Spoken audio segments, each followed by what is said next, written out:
Okay, hi friends, and welcome to our continuation of a treatise on cosmic fire. I've been looking at what Tuya has in store for us, and looks like we're going to be working on climate and on Shambhala and on quite a number of things. So, we'll put it all together. Michael and Joe and I were just talking about synthesis and how it is that the Tibetans' teaching is like, well, for me, like one big book, one big field of knowledge. And I'm grateful for that, but it's a huge undertaking. And of course, as he emphasizes, if you don't do anything with it, it's going to be just added responsibility and added karmic demand. Also, I want to say, we've been doing these vigils now it will be more on behalf of the people who are in danger. They were involved, many of them, in 20 years of nation building. And you just can't, I read a British analyst who said you can't even do that in 20 years. You can't do that overnight. But, okay, the crime of it, the shame of it,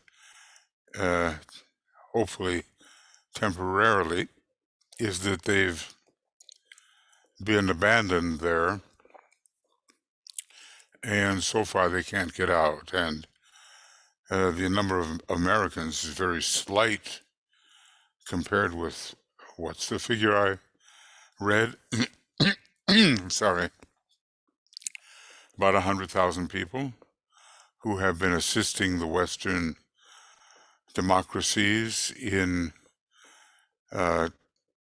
trying to help Afghanistan emerge from, what can I call it, Islamic medievalism. And there looked like there was some success, but the problem was the corruption, as always, and there was no great loyalty to the people who were in charge because they were skimming the money for themselves, a lot of money that was supposed to go into a better society.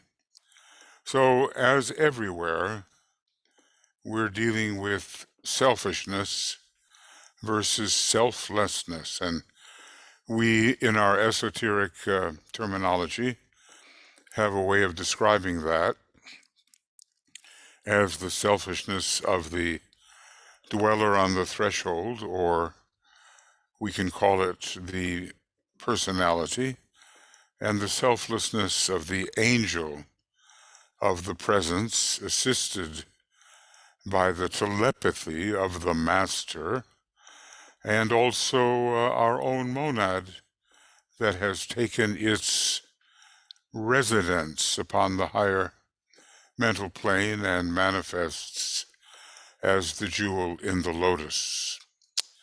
So the battle is on, and it won't end by 2025, but there is a new direction coming with the Great Conclave. There are always moments every century of great importance, and we're quite close, if you think about it. I mean, really, just under 4 years away from that meeting that involves the Lord of the World and maybe the planetary logos and the entire hierarchy and so forth. That's a great meeting. And Master DK will then around that year, or maybe in that year, continue to his, continue his bridging treatises towards the knowledge of the new age. So this is, friends, a momentous time relative to those who do not see. We are few, but we have some esoteric techniques, and we know about the new group of world servers, and we attempt to participate with them in the redemption along a number of lines of humanity. So we have our work cut out for us to do. I guess I'm always saying that, don't I? It's like one of Master DK's last words were, work, my brothers. He was kind of sending out an incentive to all of us at that time and now, that in the last analysis we must work, I think, as we never have before, for a better, more angelically inspired humanity. I'm very grateful for Michael and Joe being here to guide us on through, and just want to welcome Anne Veronica and Anne Parker and Annette Ebbett from all different places in the world. Astra, Pharaoh, and Aurea, welcome, and BC. BC, I would like your email address if you would send that to me. There's things I would like to send to you, but I can never find that address. And Brennan, good to see you here, Brennan, and Catherine Pyer in Australia, Cindy Howard, welcome, and Eva Medici, okay, welcome, Eva, and Francois Boulanger from Canada, and Frida Julisdotter, I think from Iceland, welcome, and Fred Safran, welcome to you. Georgina Sprague, welcome, and Heike Bobert from Germany, welcome, and Joe Garceau, welcome, Joe, and Joan Schofield, same Joan, send me your email address if you'd be so kind, and Karen Gritzka, Portland, Oregon, and Lori, I think, from Phoenix, and welcome, Lori. Mara Santos, welcome, Mara, and send me your email address.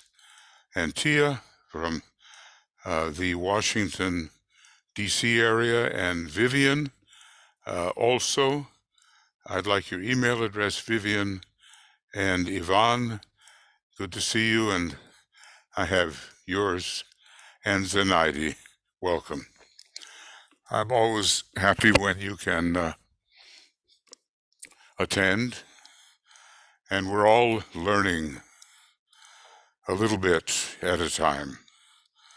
Slowly, we're picking up our abilities to do certain things and our understanding. In a recent discipleship in the New Age program that I did, he really goes into visualization, how it occurs, and its foundational necessity in energy direction and in, let's just say, the foundation of the new meditation of the Aquarian age. That may be something that you want to have a look at,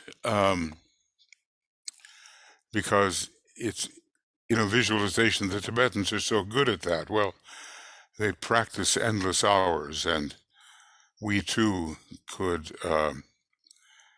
improve the quality of our visualization, and we could understand the technicalities of it.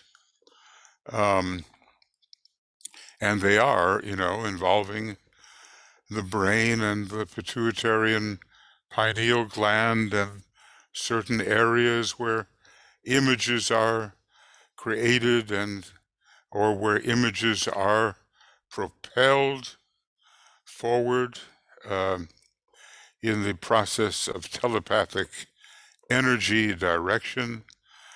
There's so much occultism in the ageless wisdom, the hidden science, we might say. So much, and we're not going to learn it all in this life. I don't think we're ever going to learn it all, but Master DK is a treasury of such knowledge, and he presents it in a very organized manner. So he has much to give us.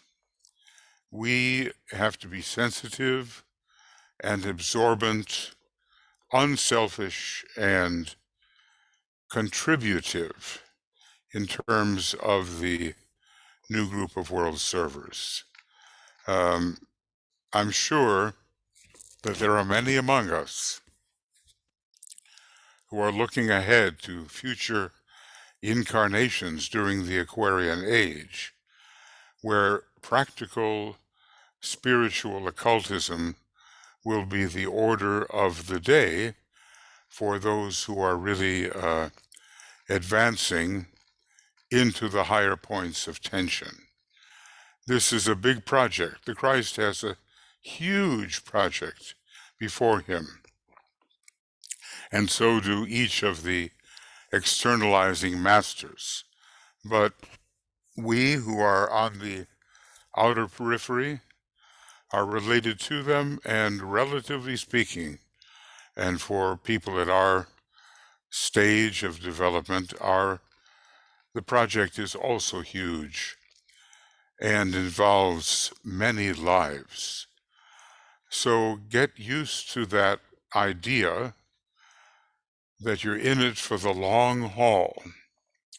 The rewards, as sometimes DK Riley says, are adequate. And we will find that we have greatly progressed if we take the risk, and risk it is, to tread that thorny path of occultism. Now, okay, we've gotten up pretty much to page 99, and I assume that that is what you see. Now let's see if I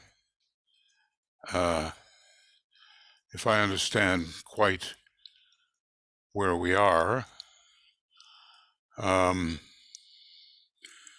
Yeah, this is program 54, at least according to my week estimates, and group program something else, 50. And this is the 3rd of September. But I am working from the book, A Treatise on White Magic. And we'll just see what we can get out of it, right? Now, where is it? I seem to have lost my way here. There it is. Okay. So I assume, Michael and Joe, that you can see that red underlining. That's page 80, Treatise on Cosmic Fire. So, right. Page 77. So as Joe was saying when we were talking, it's a really important section because it deals with the etheric body, which is the vehicle of consuming interest during the Aquarian age, which sign is closely associated, as Gemini is, with the etheric body. I've sometimes wondered why so many Aquarians and Geminians end up being esoteric healers, and I think it's their very close connection with the powers of the etheric body. So, well, there's been some interesting things said. I tend to want to repeat them, but there's some kind of correspondence between the sea of fire as it relates to the rest of the cosmic physical plane, up there on the logoic plane, and a much lower demonstration, the etheric body, as it relates to the dense physical subplanes. So you always have to, when reading Master DK, and I'm sure if you've been fairly faithful in your reading, you've noticed that the law of correspondences is something that he constantly uses. And it's a little bit more exacting than the law of analogy. You get the approximate relationships with the law of analogy, but if you really want to get into the details of how one sphere of activity corresponds to another, then you consult the law of correspondences and not just the law of analogy. It crosses my mind that there should be in our consciousness an aspiration to find time to really study, or maybe to make time to really study. I know Master DK has done this throughout centuries, which is why he stands where he stands. But we cannot just say to ourselves, oh yeah, the Tibetan has written a lot of interesting books. I'll just never get through them, and I don't have too much time to go into the details of them, and just let it pass at that. I don't think that's a good idea. One of the best things you can do is reserve time for your studies, which will inevitably deepen your meditations and will render your service more effective. You cannot get away from that triangle called meditation, study, and service, which is basically a 1, 2, 3 triangle, nor should you want to treat it lightly. It's got to be a foundational triangle in your life.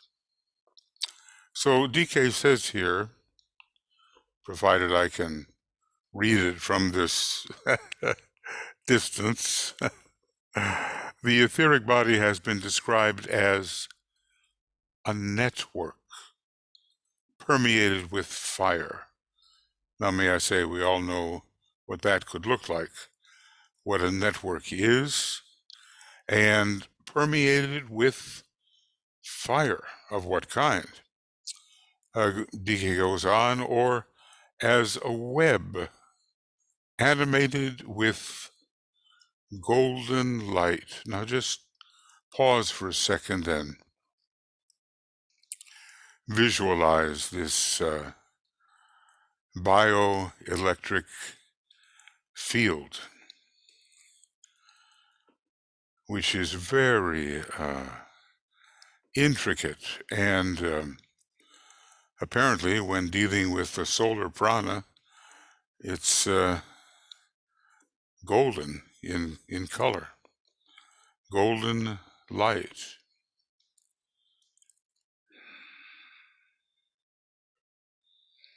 And every one of us has this bioelectric field, or we would not be living in incarnation on the physical plane. It sustains us, it animates us, it provides the life essence for the dense physical body, just the way up there on the logoic plane. I shouldn't say up, maybe I should say in, or vibratorily high, is this archetypal plane that we call the logoic plane. And without that sea of fire, nothing below it is going to be animated. So it's the very life of all of its extensions in the 6 planes below, and even of the monad on the monadic plane. Well, we'll learn all these things as we dutifully apply ourselves to what is given. Now, DK goes on to say, it is spoken of in the Bible as the golden bowl. Now, may I say that it's filled with golden light, okay, but the bowl idea is interesting, isn't it? Because it means it is a receiver. Like you hold forth a bowl, and something is going to go into it. Well, what's going to go into it are the various energies from still higher planes than the etheric, mental, higher mental, even later triadal energies and so forth. They will be carried by the bowl. And so the question for all of us is, what kind of energies are we carrying in our golden bowl? Now, we know that a lot of people are just not carrying soul energies, and people are oftentimes carrying glamorous or illusory energies and forces. All that has to change. The golden bowl. Okay. DK goes on. It is a composition of that matter of the physical plane, which we call etheric, and its shape is brought about by the fine interlacing, note that word, interlacing strands of this matter being built by the action of the lesser builders. Now those are lesser Davic lives, being built by the matter of the lesser builders into the form or mold. By that we mean a shaped container upon which later the dense physical body can be molded. So there's an intimate connection there between the archetypal formations in the etheric body and what turns up to be the form of the outer man. We'll stick to the human being here for a little, but let's just say that every planet will have its golden bowl, and every solar system, solar logos, will have its, and onward. The ether is a cosmic archetypal principle. A cosmic archetypal principle. So let me just say, what will you allow to enter your etheric body? Will it be filled with glamorous emotional energies? Will it be filled with illusory misunderstandings? Or will truly higher energies enter it so that your physical plane life can be animated by higher factors which are building under the laws of the divine plan? I guess what I'm saying is that in the future, we're going to be very responsible for what our etheric body is carrying. One day, the dense physical body will etherealize or disappear. Will it be in the next solar system? Difficult to say, but then the true outer man will be the etheric man. DK goes on and says, under the law of attraction and repulsion, I might add, under the law of attraction, the denser matter of the physical plane is made to cohere to this vitalized form. May I say that the shape of the physical vehicle finds its coherence because of the formulated vitality of the etheric body. So under the law of attraction, speaking of the interplay between the two, the dense matter of the physical plane, which we study in our courses in chemistry and physics and so forth, the dense matter of the physical plane is made to cohere to this vitalized form.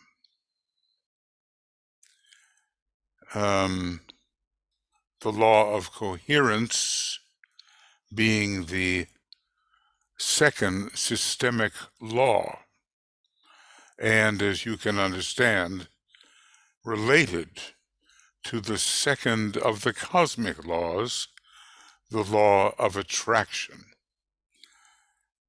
So the dense matter of the physical plane is made to cohere to this vitalized form and is gradually built up around it and within it until the interpenetration is so complete that the two forms make but one unit.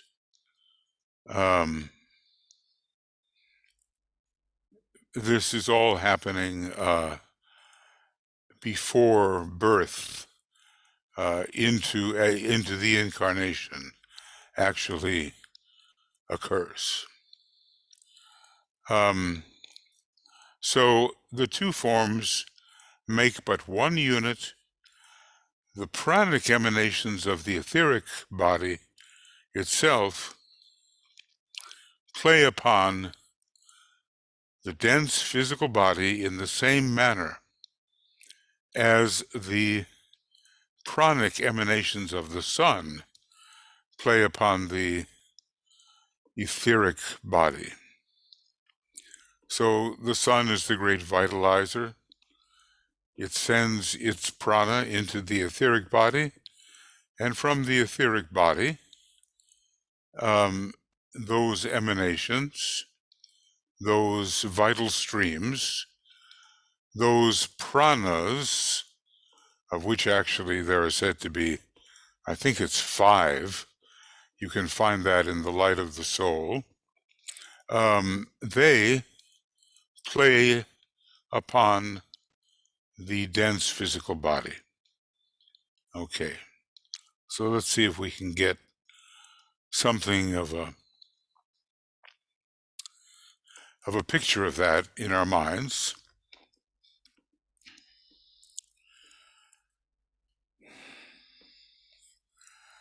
You see, when we lose our vitality, then the coherence factor of the dense outer physical body starts to fall apart.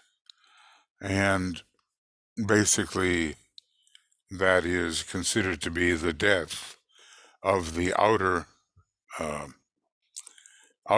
form. It's all based upon this archetypal coherence inducing vitality in the etheric body, and coming ultimately, in terms of our solar system, from the sun. Going on with DK, it is all one vast system of transmission and of interdependence within the system. Transmission is occurring, interplay and interlocking is occurring, and the two aspects of the physical body, etheric and dense, are interacting with each other. All, he says, all receive in order to give. Now, such an important statement. All receive in order to give and to pass on to that which is lesser or not so evolved. Upon every plane, this process can be seen. All receive in order to give. Now, that's an occult law, and it has to do with the chain of hierarchy, where symbolically at least, I reach up one hand and it is taken by the hand above, and I hold down another hand, which is contacting a hand which is upreaching from below, giving what we have, passing on what we have. This is the great law, and you can tell that it's very related to the law of service, the third law of the soul. Whatever we have that is of value, we learn to pass on to those who may need it. And just now pause for a moment and think about your life in incarnation.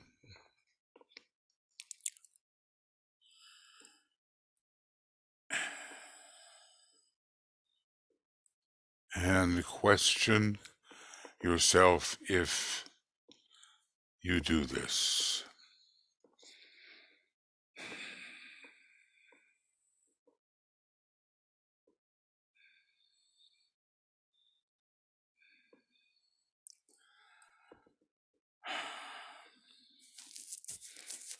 So this is a great principle of sharing, and especially from above to below.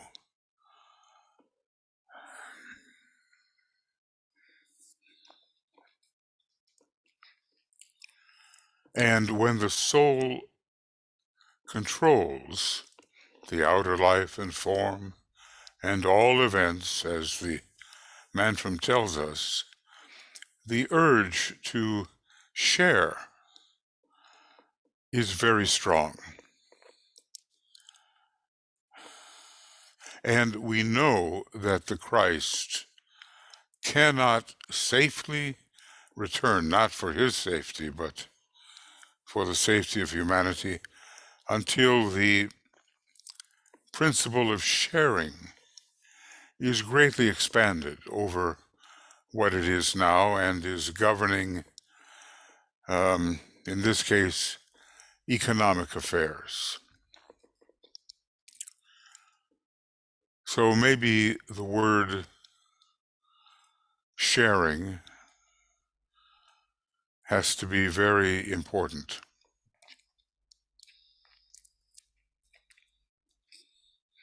And that will bring in a kind of greater completion in the group than if everybody just held, retained what they have for themselves alone. So maybe go through a day or two and observe how this principle of sharing has worked out in your life. There's so many ways it could work out.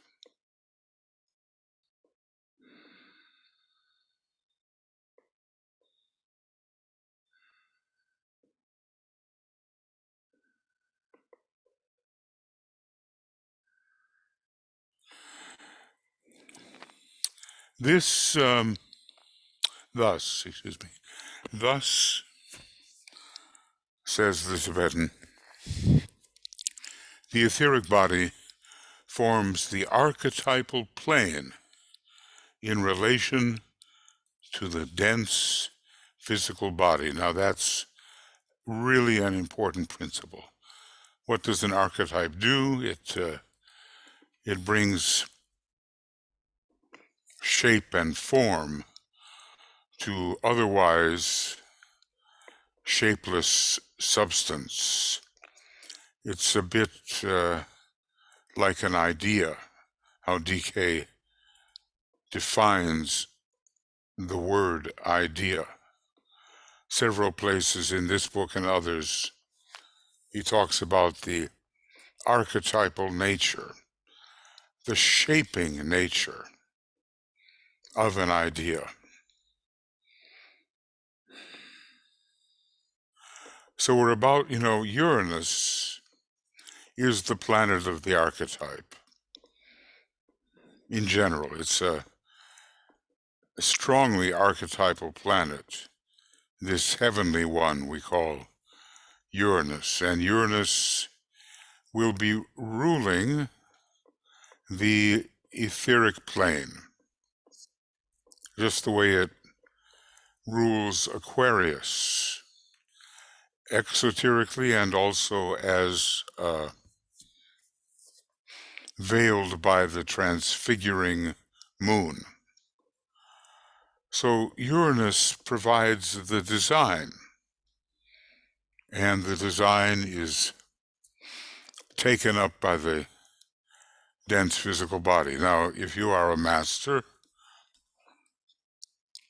or a high initiate, you can look at someone's etheric body, someone's egoic lotus, etc. You can read the person. You know where they came from. You know what they've developed and not developed. You know what still has to be built. Well, okay, we're on our way to being able to do that. DK goes on and says, the thinker on his own plane stands in relation to the physical as the logos to his system. Well, where do we find this thinker? In one way, we find it on the higher mental plane.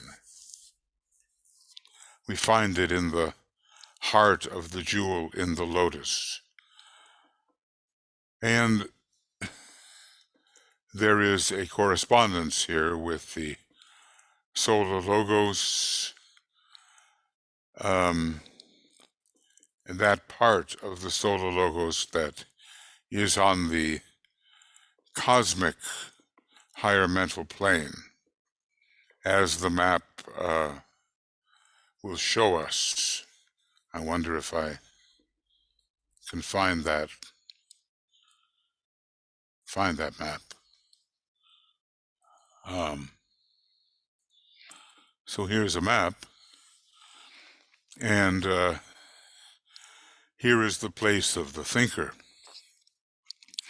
When we consider the solar logos, and way down here, down and up, of course, they don't really make sense, but that's our language. Here, on one of the subplanes of the mental plane, we find the thinker. Now, probably this solar logoic thinker is really a projection of a cosmic monad, just the way we as the thinker are a projection of our own monad on the monadic level. But anyway, we have to develop ourselves. Wait a second. Maybe you didn't see that. I think you didn't. But here is the thinker as an expression of the cosmic monad, and here is a lesser thinker, which is what we are, as an expression of our own monad, although it's hard to speak of one's own monad because the monad is one. Okay, that's what the word, think of it. Monastery, monk, M-O-N, monad, M-O-N, mono, meaning one. We have to realize that we talk about division in relation to the monad, but there is no real division in relation to the essence of the monad. So anyway, coming back to DK's statement, thus the etheric body forms the archetypal plane in relation to the dense physical body. It's interesting. In a way, you are carrying a map, an etheric map of everything that is appearing on the outer level. The thinker on his own plane, and I've just gone over that, stands in relation to the physical as the logos to his system. Now, sometimes we say, well, what is a solar system? And we think of it as the etheric physical, the cosmic etheric physical plane, with the thinker above it, in the same way that our egoic lotus stands above our little etheric and physical system. So what I'm trying to say here is when we use the word solar system, we do not necessarily include the cosmic astral body, the cosmic mental body. The system is considered to be the lower part of that through which the solar logos expresses. Going on with DK, in the synthesis of thought, I like that phrase, it might be expressed thus. Okay, and here's his statement. The thinker on the astral plane, the plane of desire and of necessity, stands to the physical body as the logos on the cosmic astral plane stands to his system. Now, what we have here is not the true and complete home of the thinker, but the thinker does exist on the cosmic astral plane. The cosmic astral plane is not detailed for us. DK has pretty much left it a blank, but you can understand there would be correspondences. And we too can think upon our astral plane, but our true home for thinking is the higher mental plane, and that's what we are called when we focus there, the thinker. As a matter of fact, I'm remembering in the Agni Yoga books, there are different names for different great entities, and I do believe that when Master Moria refers to the thinker, he refers to Plato. When he refers to the lion, he refers to the Buddha. When he refers to the materialist, he refers to Freud. He does, in a way, become a little more personal than Master DK does. Okay, and now let's see if there's any way we should be going on. We'll go on a little bit until we reach this section called 8 Statements. So Master DK says, one day it would be very interesting to examine the astral plane and see the correspondences to the etheric plane and to the mental plane. All of that lies ahead for us as the detail of our knowledge grows and the more organized our thinking becomes. Okay, as we continue the study, and is it not a study? As we continue the study, we will work out the correspondence in the cosmos, may I say beyond our system. So in the cosmos, the system, and in the 3 worlds.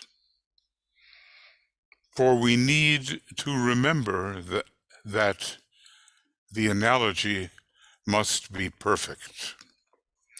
Well, you can imagine yourself in one of the new esoteric schools, having been given an assignment by your instructor, and you're searching for how to detect the perfect analogy, which will, as I said, I think, be more according to the law of correspondences. He says the analogy must be perfect. Man, number one, man, the microcosm, okay, easy enough. The manifesting monad,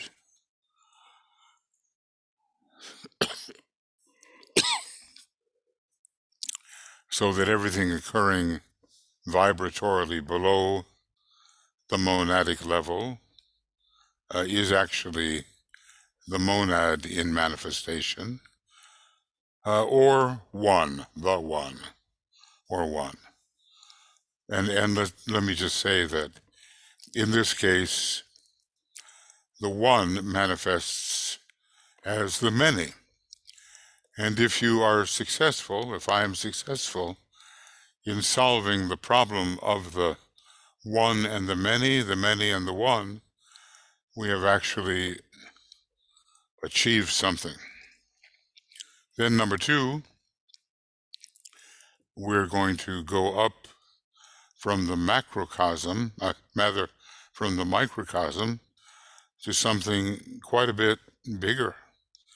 The heavenly man, the planetary logos, or the manifesting group. Because, let me say, the planetary logos is a one, but also a group in manifestation. The one has become the manifesting group, just the way the microcosmic one for man has become the manifesting group in all of our vehicles and aspects. And then we go to the next step from this planetary logos to that of which the planetary logos is a part, the grand man of the heavens. Now, he calls this the macrocosm. Notice that he doesn't really call the heavenly man the macrocosm. And sometimes I've noticed that there seem to be more correspondences between the solar logos and its consciousness and what it does, correspondences with the human being, than the heavenly man's correspondences with the human being.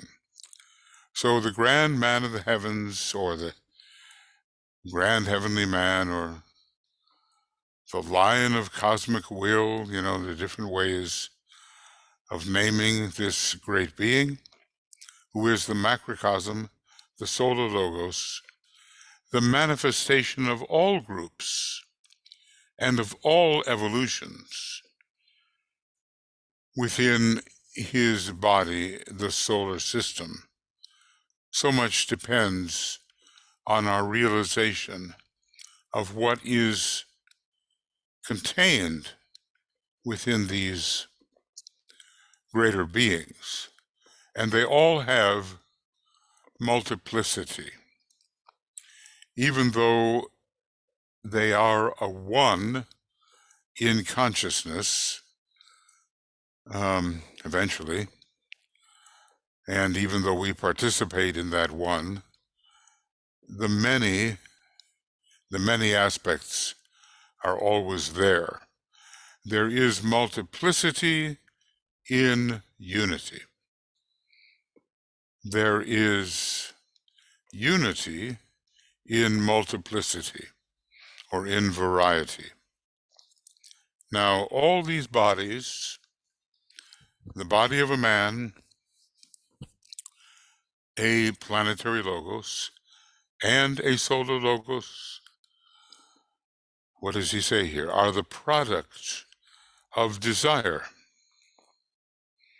originating on the planes of abstract mind, whether cosmic, systemic, or mind in the three worlds, whether cosmic desire mind or human desire mind, and all their bodies are sons of necessity, as HPB has aptly expressed it. A son of necessity. The desire is so strong that the manifestation will necessarily occur. And he gives us location in Secret Doctrine, Volume 1, page 74, I guess, in the 3-volume set, which is what is being used. Now here is a long, oh my goodness, that is a huge footnote. And I just don't think it's just too big right now to go over. It's from some thoughts on the Gita by T. Subaro, but maybe a line or two. This whole solar system being conceived of as one vast mechanism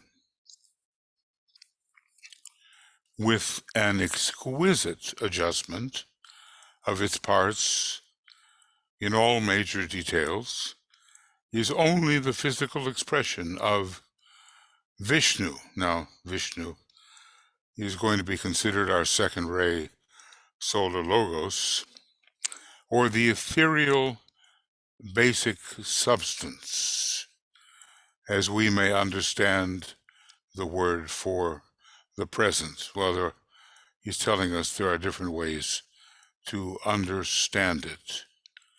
I'll tell you what, this would take an hour. So I'll just recommend that you read this footnote and ponder upon it.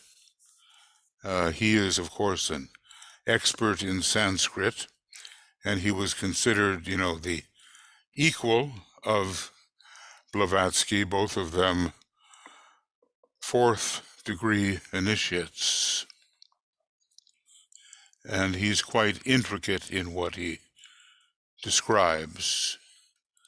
But I have to say that it's a little bit beyond the scope of what we can do right now. So pay attention then to footnote number 36 and ponder upon it. We've reached the point where we have before us 8 statements concerning the etheric body, and that is what we will take up the next time. We've come as far basically as page 91. Now let's see here. 81. 81? Yeah. 81. And I'm looking. Yeah. This is the place. So, I'll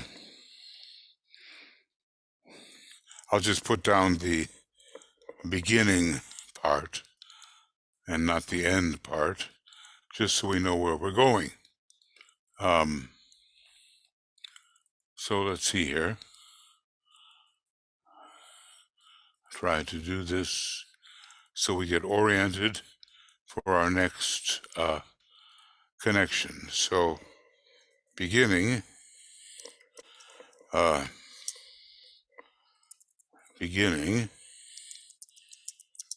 TCF, okay, a Treatise on Cosmic Fire video commentary. And what's our... Program 54. Did we just finish 54? I thought. We just finished 54, so it'd be 55, sorry. Yeah, okay. And we So, just finished group program 50, so it will be group program 51. okay.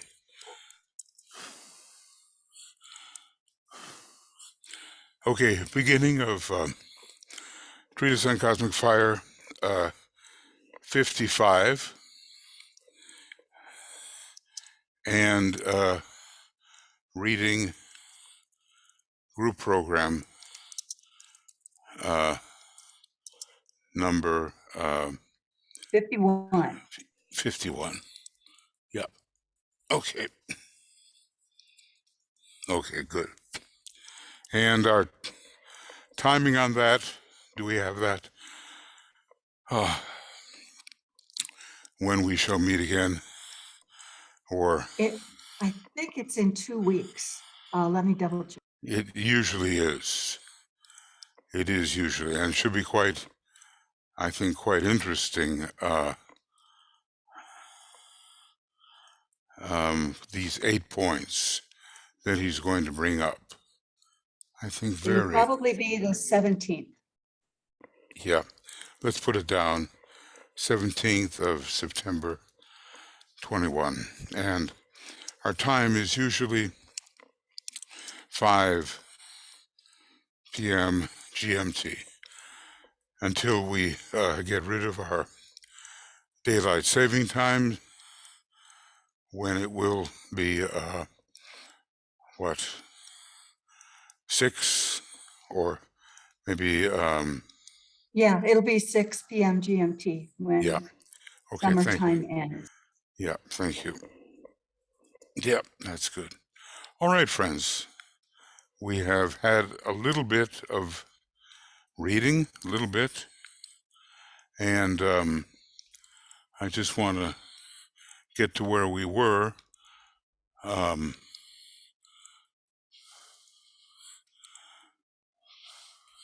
Let's see, not doing too well finding the...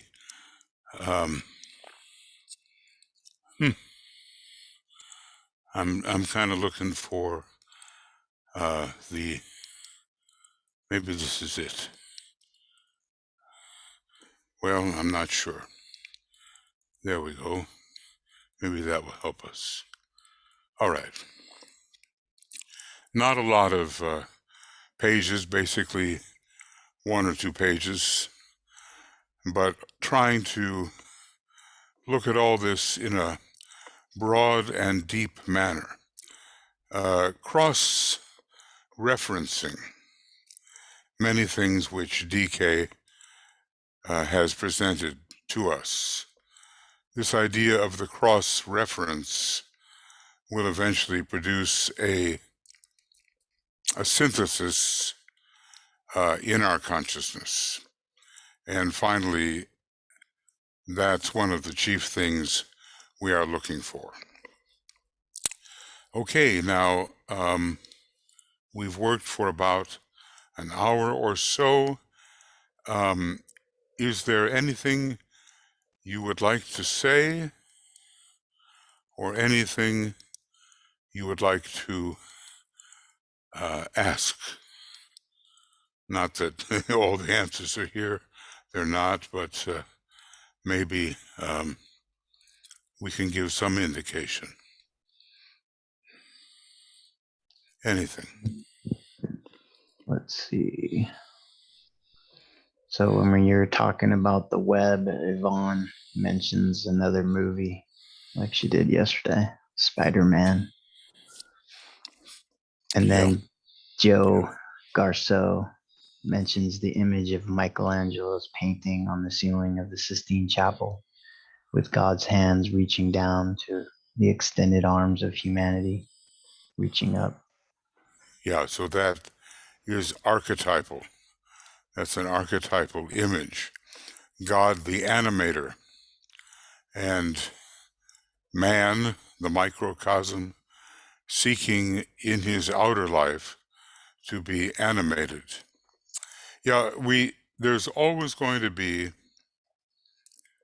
a higher power which can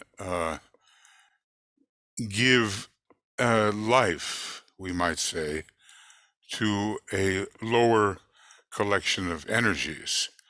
And when you finally get to the very, I mean, this is not a great statement, but the very top of the universe, the capstone of the universe, we can look in a manner supra-universal and say, well, it's all contained in absolute infinity, which is the reflection of the transcendent deity. It's not the absolute, it's that which arises from the absolute. The transcendent deity beyond universe can see itself in an unarticulated wholeness, or it can see itself as absolute infinitude. And no matter where you are, even if you're at the capstone of our particular universe or any universe, there is that which is the archetype of it, and which will be found in a choice which the transcendent, the universe transcending deity made. In that choice of possibility to manifest a finite universe, the highest possible archetype is found, at least in terms of specificity. Now, when we come to the absolute, DK or Blavatsky says, well, better not talk about it. We still talk about it quite a bit, but it's beyond the range, she says, of any human thought. And I want to say that as vast as a being may be, that absoluteness is beyond the range of any finite thinker. And there are some pretty big ones, you know. So we just don't know about those tremendous beings that can be found within the transcendental deity, but we do know that we cannot really talk about multiplicity when we deal with the absolute. And I think that's an important thing always to keep in mind. Multiplicity comes with the great actor, who is the transcendental deity. But multiplicity does not and cannot exist, or divisibility cannot exist in the indivisible absolute. So there's always going to be something higher, which is the archetype to what you are seeing in a more concretized form. The archetype, the utter archetype for absolute infinity, well, is really the absolute. Now, maybe we shouldn't be talking about it because it's beyond the range of all human thought, and, like I say, beyond the range of any concrete thinker. And there are some pretty vast concrete thinkers. But, we're not always dealing with that which is above and beyond the universe. Mostly our considerations, for the time being, are intra-universal. And that means they are contained within a vast finitude that we call a universe. Okay. Anything else? Yeah, quickly just confirming what Joe said. The next treatise on cosmic fire is the 17th of September at 5 p.m. GMT. And then Yvonne asks, I don't understand thinker on the astral plane, which is I think feeling or emotional plane. it is, but let's just say that let's look at the cosmic planes. There is a correspondence to everything going on the etheric level. There is a higher correspondence on the astral level. So in the midst of cosmic emotion, a thinker of less capacity, but a reflection of the higher cosmic mental plane does exist. I admit, it was an interesting idea and it could throw us. But, let me see if I can find this, this thing. Notice, he leaves them blank. And yet there's going to be pretty much one-to-one correspondences in terms of subplanes and sub-subplanes on both the cosmic astral and the cosmic mental plane. So even though they are blank and we're used to thinking about emotion when it comes to astrality, in the middle of it all is a correspondence to the center of thought. That's how I'm interpreting it at the moment. And up here is a still higher correspondence. The whole thing is left blank. Maybe there's just no room to describe all that, but some adventurous student could try to lay that out. There is a correspondence to the mental plane on the cosmic astral plane. And down here, we can say, well, it's all emotion for the microcosm. And again, it is left blank, interestingly, but we can get a subplane correspondence which fits with these planes which are articulated. And we can find a point on our own astral plane where thinking can occur. On every plane, these subplanes will be registered, but for whatever reason, he has left some of them unarticulated. I think that's probably the best I can do. What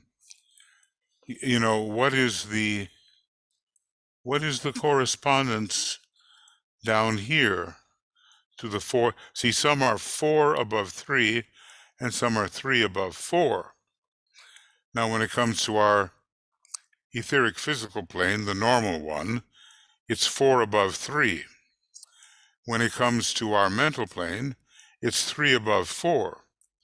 What will it be on the astral plane? And will there be a place where the reflection of our egoic lotus is found as a kind of mental reflection on our own astral plane. And I'm thinking, yes, because obviously this is not just a blank. It has its correspondences, either 3 above 4 or 4 above 3, and he's just not telling us which one it is, nor is he telling us up here which way it goes when compared to this whole cosmic, etheric, physical plane. Some kind of correspondence is existing in a much more articulated manner than is given at present. At present, nothing, except maybe the causal body of the solar logos. But you can be sure there's going to be a center of thought on this plane as well. And what we're hypothesizing, and which is difficult to understand, I agree, Yvonne, is that there is a center of thought on the cosmic astral, which reflects that which is on the cosmic mental. So, these are things that the masters themselves would be maybe working on, and that's probably the best I can suggest at the moment, that he's left some of the articulation out of the diagram.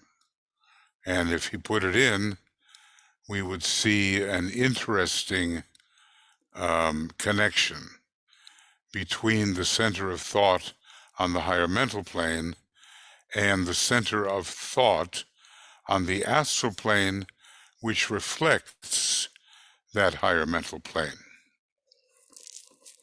That's obviously I cannot give a complete answer there at all, but that's my temporary solution to this, at least the direction in which we can go. Okay. And then Heike mentions Kamamanus might be called the mind on the astral plane. It's a good thought. It's a good thought, because there's a blending there of the two. And there are planets and stars which are particularly related to Kamamanus, and they are also related to the second aspect, and probably then to the second plane. The planet Venus has its Kama-manasic quality, and the star Sirius has its Kama-manasic quality. Now, for we human beings, there's just kind of a problem in being unable to separate Manas from Kama. And what the psychologists call this, I think Jung especially, he called them feeling-toned thoughts. You just, a lot of people, when they think, they feel. When they feel, they think. True objectivity is not existing. The separation of Manas from Kama is not existing, or of mind from desire. But I think that you have a point there, and that we could explore the nature of Kama-manas to understand what mind is actually doing on the astral or second level, whether it's the microcosmic level or maybe the solar systemic level. So, good direction to follow. Okay?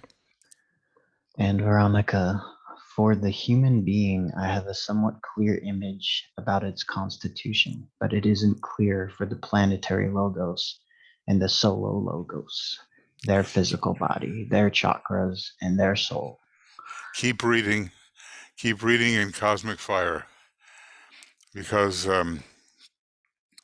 big tables of correspondences are laid out that illustrate the tiny atom, the atom called man, the atom called the planetary logos, and the atom called the solar logos. And we're just not to that section of the book yet. But it has been explored in my writing commentary on Cosmic Fire. So if you can use your Alice Bailey CD-ROM, see, I can't go hunting for it right now, but the fourfold correspondence is there, and I do comment on it in fair detail. And some of the correspondences appear pretty clear. Let's just say we have, I don't know, I'm going to just make a thought here. We have these chakras, let's say seven major chakras. Well, a chain lord who is part of a planetary scheme lord, a chain lord has 7 globes. They correspond to the 7 major chakras in the human being, and wherever there's a 7, there's often a 10, and we can, if we examine the Kabbalistic structure, we can probably find the 10, with Kether, Chochmah, and Bina as a triangle above 7 below. We can find the 10. But, okay, that's globes. But when you look at the entire planetary scheme, then you've got 7 chains, and they correspond to the 7 major chakras in the human being. And again, in the book of Barborka, Jeffrey Barborka, I forget the name of the book, but he's one of those guys that spent a long time in theosophy and made various speculations in his quite detailed book. But then let's look at the solar logos. Do we have a correspondence? Well, we have at the moment 7 major sacred planets, and we have a few non-sacred planets as well. So somehow we're going to come out with a correspondence, a planetary correspondence in the solar system, which corresponds to man and his chakric system. Now, we're not really told how to do it, but if we went on to the cosmic logos that contains our solar logos, we would find the 7 solar systems, of which ours is one. And again, you would have the major 7, and who knows in the structure of that cosmic logos, whether we would also be able to produce a 10. I think so. And we could go on one more step with a little bit of safety. We come to a being known as the one about whom naught may be said. And in that case, it is whole constellations, of which there would be 7 major and maybe some minor, which would correspond to man, the microcosm. Now somewhere in Cosmic Fire, and I would just take too much time looking for it right now, but it is in my writing on it, is that setup of atom, man, planetary logos, solar logos, showing the necessary correspondences. And, we will have in there such things as continents, representing glands. Let's just say the correspondence is probably quite perfect. It's just that we have not studied that yet with any degree of real specificity, but it's in the book. And all I can do is to recommend some study, that you find it, or that you can go through my written commentary on Cosmic Fire, which is the majority of Cosmic Fire, maybe not the last 100 pages, which are video commentary, and see if you can find the section in which I am elaborating on that fourfold correspondence, ending with the solar logos. He doesn't really deal with the cosmic logos and the supercosmic logos that we call the one about whom naught may be said. At least he doesn't deal with those two in any really systematic manner. So I hope that gives at least a direction in which you can go, and then again, not to expect too much of yourself before you've been able to study what he's written on the subject.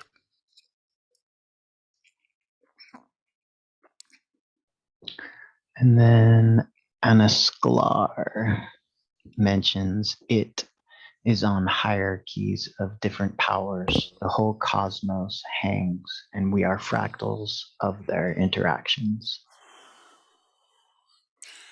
Yes, I can see how you can see it that way. There is a cosmic monad, and it is the ultimate archetypal source of the whole universe, and everything below that is a representation of that archetype. Now, we're not going to go that high, except for speculation. The highest probably we're going to go, it's almost ludicrous, we can work out some speculations about the archetypal plane that we call the logoic plane, and maybe we will not be too far off. And we can, maybe because the map takes us there, we can go to the cosmic monadic plane. Now, that's so far beyond even a planetary logos or even a solar logos that it's like a bit ludicrous to go there, but okay, we can find a correspondence about how everything hangs from that root archetype, as you have you've kind of stated it that way. I'm trying to think now, what would be the advantage of seeing these various correspondences? And I think the sense of order in cosmos and the fractal correspondence, yes, but an orderly structure in our cosmos would be the advantage that we derive from that kind of study. Now, practically considered, we would have to come way down and learn how to control the body of emotions and transmute its energy into that of love. And we would have to develop the loving, transfiguring mind as it is in Christ, the mind as it is in Christ. So our real objectives are far below where the mind can range when looking for correspondences. But we have to be careful about, DK says at one point that, well, you're looking at all these correspondences and basically you're challenging the group in a way that doesn't have to be challenged. So it was somebody that was getting high on correspondences and was just offering them all over the place and disturbing the group process. But I think at times it does help to sense the orderly archetypal constitution of at least our local cosmos and supercosmos. We're certainly not even to the galactic level. The way, I mean, even though a lot of people just off the top of their head, they start talking about the Galactic Council and the different spaceships and all the rest of it. You know, it's just fabrication and imagination. So our task is to decide what looks real and what is just fantasy when it comes to those kinds of comparisons.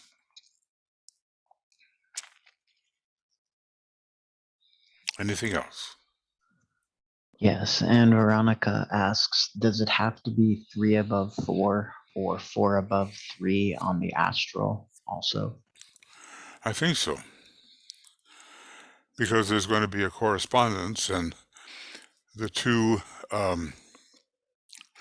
areas of correspondence show us either 3 above 4 or 4 above 3. However, you can do all kinds of divisions, and they are meaningful, and I'll just give them to you as they occur to me. 1 above 6, 5 above 2, 4 above 3, 3 above 4, 5 above 2, 6 above 1. Those are all possibilities, but I don't expect them to be occurring in this context. And do I know that it has to be 4 above 3 or 3 above 4? I'm making my own best guess as to the unarticulated structure of both the systemic astral plane in the map, he doesn't show it, and the unarticulated structure within the cosmic astral plane. I think the 4-3-3-4 is a pretty constant kind of arrangement. Now, you say, does it have to be? I can't answer that with any kind of certainty. I can just say that that's the hint that I get. Now, DK doesn't even deal with those things, not very much, or maybe he hints at them. So we will learn in due time. But the positioning of the different chakras within the higher 4 or the higher 3 is important. And that is given in his maps. Now let's just take a quick little look here and see if I can, it's not it.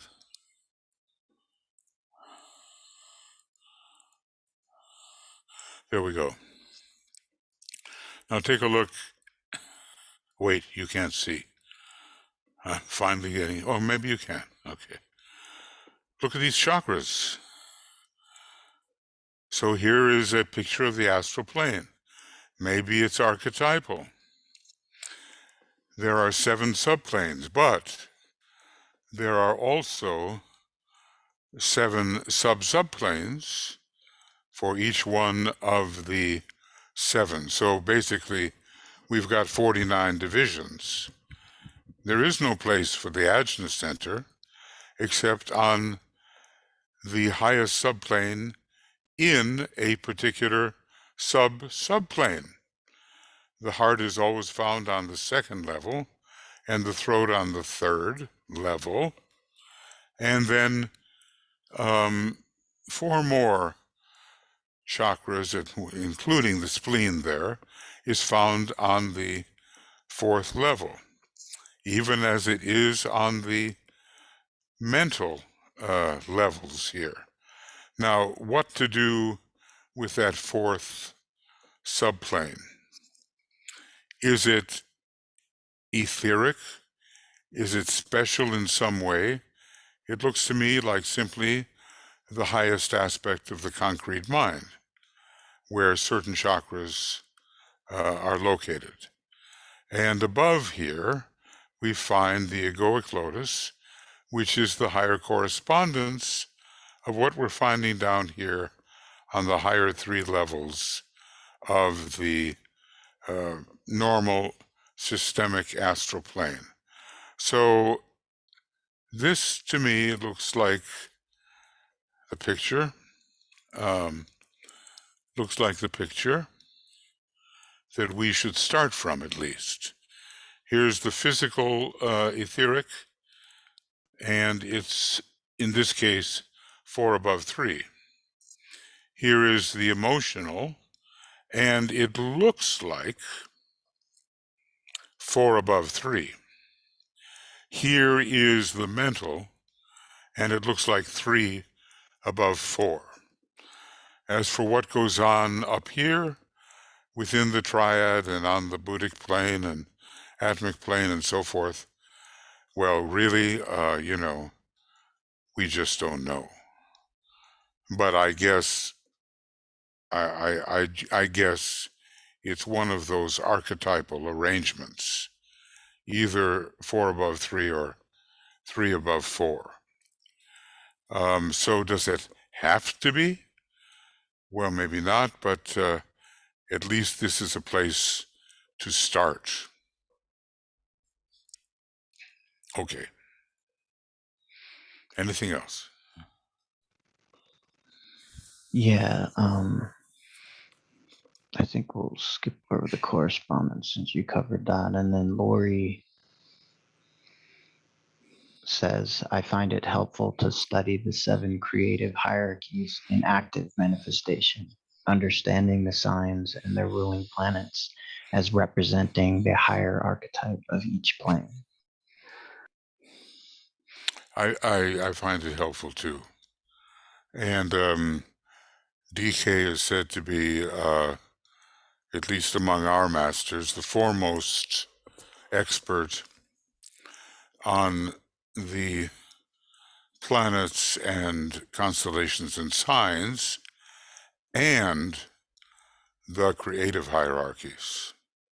So those hierarchical rulers can give lots of hints. And the question is, for us, I think we can imagine ourselves passing into the use of the esoteric rulers without abandoning the orthodox rulers. But can we imagine ourselves passing into the utilization of the hierarchical rulers?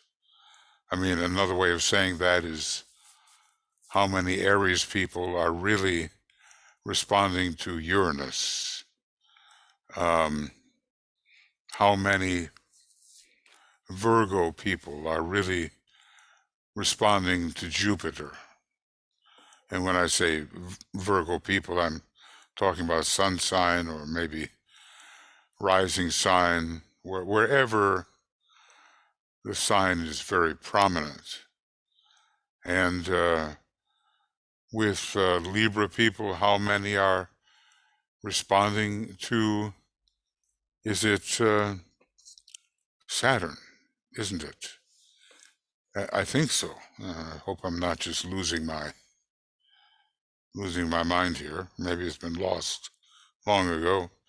The hierarchical ruler, and when we're a Scorpio, you sure see a lot of Pluto and a lot of Mars in those people. How many are responding Buddhically to Mercury? So I agree with you, we have to study the hierarchies carefully and blend them together with what is known of the constellation signs and planets. And they can be blended together if we have the skill to do that, and if we're starting out developing pure reason, because pure reason is what allows you to do that blending. Remember, there's the lesser pure reason of the monastic permanent atom and the greater pure reason of the Buddhic plane. And that one is more like intuition or straight knowledge. And I would say has a lot to do with what is called transcendental mind, or the Mercurian mind, which has been elevated to a high degree.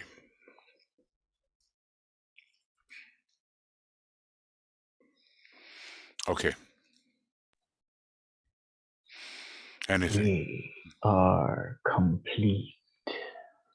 Hey, it's always nice to be complete, huh? Okay.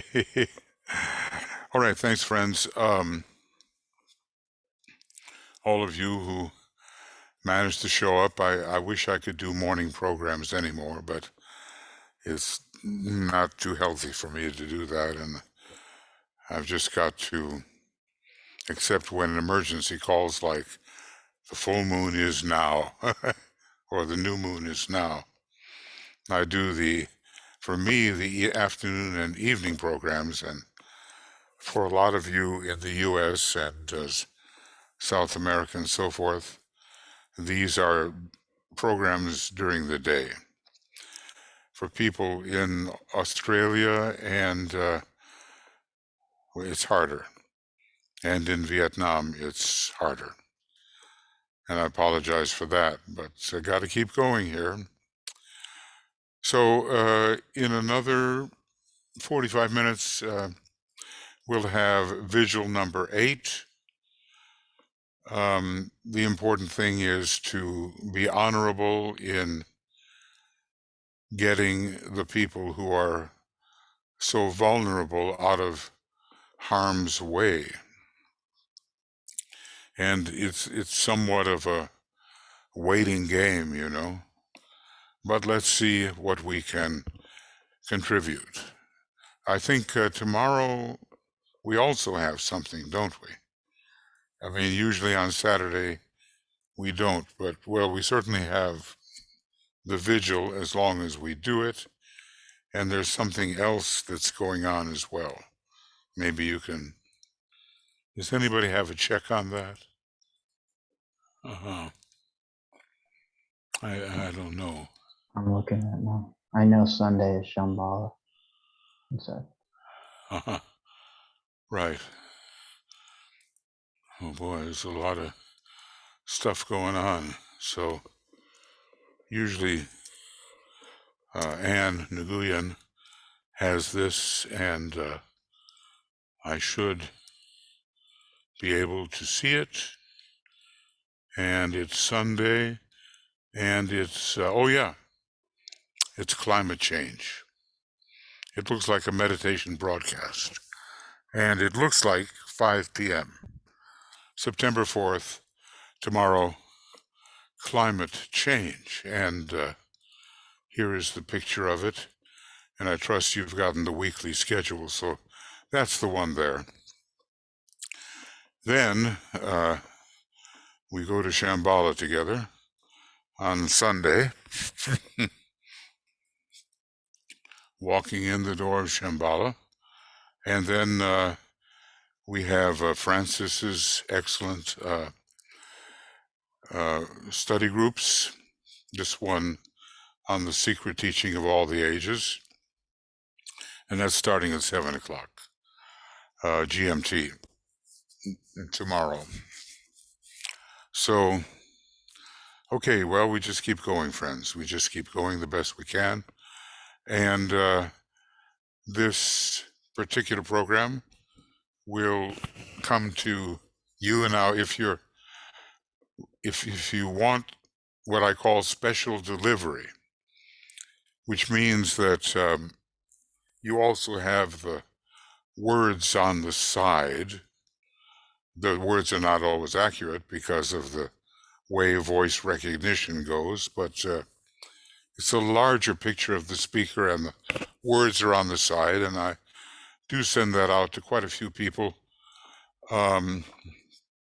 Please write me. One person already did write me, but she was on the list anyway and maybe didn't realize it. So infinitize8@gmail.com is my email, infinitize8@gmail.com. By now, I would, hope you know that.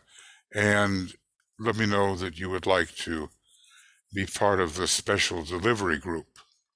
That doesn't mean that you can't get it already, from what BL sets up, which is very good, but you can get a little something maybe in addition, possibly.